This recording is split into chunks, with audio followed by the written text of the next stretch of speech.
জীবনে সুখে থাকলেও আল্লাহকে ডাকতে হবে, দুঃখে থাকলেও আল্লাহকে ডাকতে হবে, ভালো থাকলেও আল্লাহকে ডাকতে হবে, খারাপ থাকলেও আল্লাহকে ডাকতে হবে।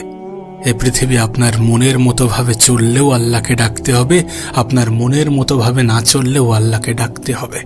সমস্ত কিছু ইচ্ছা অনুযায়ী হলেও আল্লাহকে ডাকতে হবে, সমস্ত কিছু নিজের ইচ্ছা অনুযায়ী না হলেও আল্লাহকে ডাকতে হবে।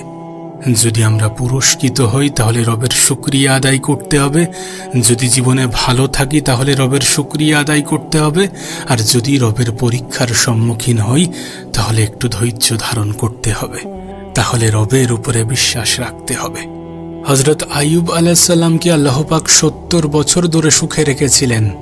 ৭০ বছর ধরে রব তানাকে বিভিন্ন পুরস্কারে পুরস্কৃত করেছেন, তানাকে ভালো রেখেছেন। হযরত আইয়ুব আলাইহিস সালাম সচ্ছল ছিলেন, সম্পদশালী ছিলেন, স্বাস্থ্যবান ছিলেন। আল্লাহ পাক তানাকে সুখে রেখেছিলেন এবং তিনি আল্লাহ পাকের শুকরিয়া আদায় করতেন। এরপর আল্লাহর কি মনে হলো যে আইয়ুব আলাইহিস সালামকে তো অনেকদিন সুখে রাখা হয়েছে, এবার একটু দুঃখে রাখা যাক। তানাকে 18 বছর ধরে অসুস্থতায় ফেলেছেন।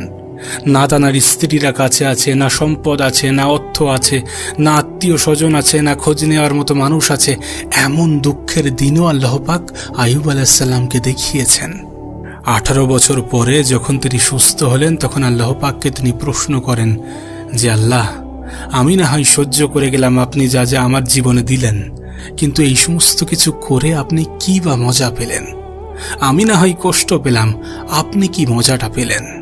তখন মহান রব্বুল আলামিন বলেন যে আইয়ুব, তুমি গত ৭০ বছর ধরে আমার যে শুকরিয়া আদায় করেছো তাতে যে মজা আমি পেয়েছি, গত 18 বছর ধরে তুমি যে শুকরিয়া আদায় করছো তার থেকে অনেক বেশি মজা পেয়েছি। তোমার গত ৭০ বছরের থেকে তোমার গত 18 বছরের ব্যবহার আচরণে আমি আরো বেশি মুগ্ধ হয়েছি, আরো বেশি শান্তি পেয়েছি, আরো বেশি আনন্দ পেয়েছি।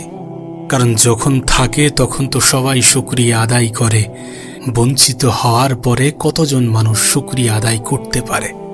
সুস্থ অবস্থায় তো সবাই রবের প্রশংসায় লিপ্ত হয়, কিন্তু মানুষ কতটা তার খারাপ সময়ে রবের প্রশংসা করে, কতটা তার অসুস্থতার সময়ে রবের প্রশংসা করে। সহজ মুহূর্তে, সহজ সময়গুলোতে তো সবাই ধৈর্য ধরতে পারে, কিন্তু কঠিন সময়, কঠিন মুহূর্তে কতজনই বা ধৈর্য ধরতে পারে? আসলে আমরা আমাদের ভালো সময়গুলোতে, সহজ সময়গুলোতে রবের শুকরিয়া আদায় করলে, রবের প্রশংসা করলে, রবের প্রতি খুশি হলে রব যতটা না খুশি হয় তার থেকে অনেক বেশি খুশি হয় যখন আমরা আমাদের খারাপ সময়, খারাপ মুহূর্ত, কঠিন মুহূর্তগুলোতে রবের শুকরিয়া আদায় করি, রবের ধন্যবাদ জ্ঞাপন করি, রবের প্রতি বিশ্বাস না হারিয়ে তানার উপরে আস্থা, আশা রাখি এবং তানার উপরে সমস্ত কিছু ছেড়ে দিয়ে আমরা আমাদের তরফ থেকে চেষ্টা চালাই। তিনি তো আমাদেরকে পরীক্ষা করেন, কখনো কখনো বিপদ দিয়ে, কখনো কখনো জানমালের ক্ষয়ক্ষতি দিয়ে, কখনো কখনো সম্পদের ক্ষয়ক্ষতি দিয়ে, এগুলো দিয়ে তিনি তো আমাদেরকে পরীক্ষা করেন। আর আমরা যখন হতাশ হয়ে পড়ি, আমরা যখন আমাদের রবকে প্রশ্নের উপরে প্রশ্ন করি, তখন কোথায় জানি না, কিভাবে জানি না রবকে কষ্ট দিয়ে ফেলি, আমাদের সৃষ্টিকর্তাকে কষ্ট দিয়ে ফেলি। আসলে আমাদের বলা উচিত যে রব, হে আমার রব, আপনি আমাকে যতটা দিয়েছেন তার জন্য আপনাকে কোটি কোটি শুকরিয়া।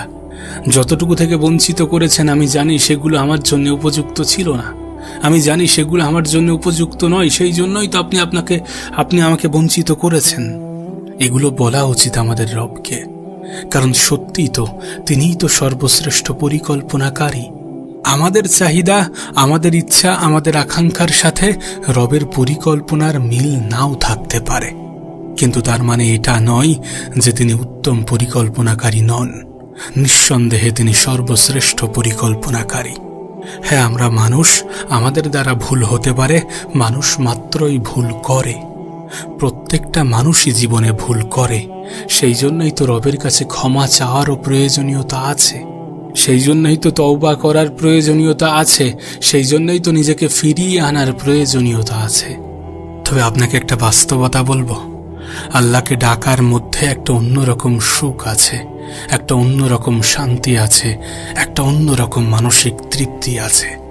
রবের কাছে নিজেকে সমর্পণ করার মধ্যে একটা অন্যরকম মানসিক তৃপ্তি আছে। আসলে আমাদের এটা ভুলে যাওয়া উচিত নয় যে আল্লাহকে নারাজ করলেও আমাদেরকে যেতে হবে, আল্লাহকে রাজি করলেও আমাদেরকে যেতে হবে।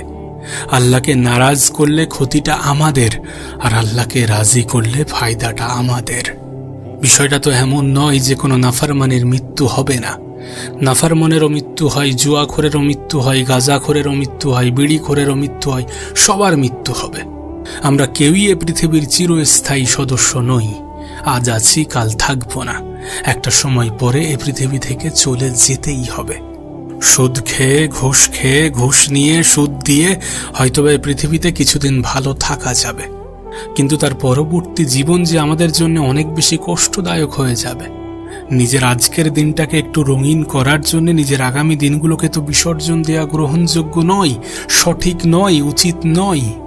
তুমি তো ভবিষ্যৎ নিয়ে চিন্তা করো, তুমি তো ভবিষ্যৎ নিয়ে টেনশন করো, মন খারাপ করো।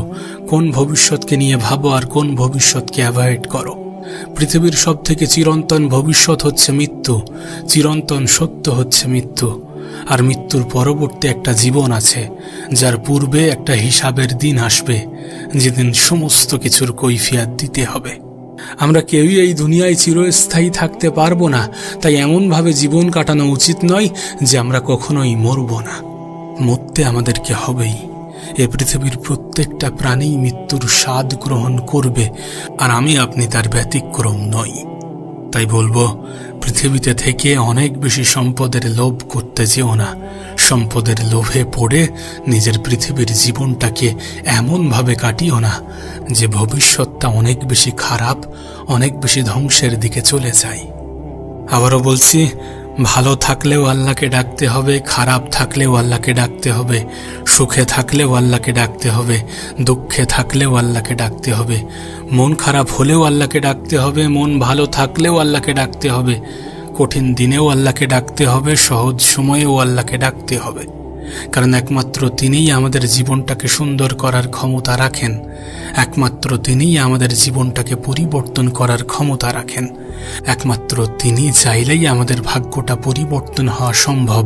একমাত্র তিনি চাইলেই আমাদের জীবনটা অনেক বেশি সুন্দরভাবে অতিক্রম হওয়া সম্ভব।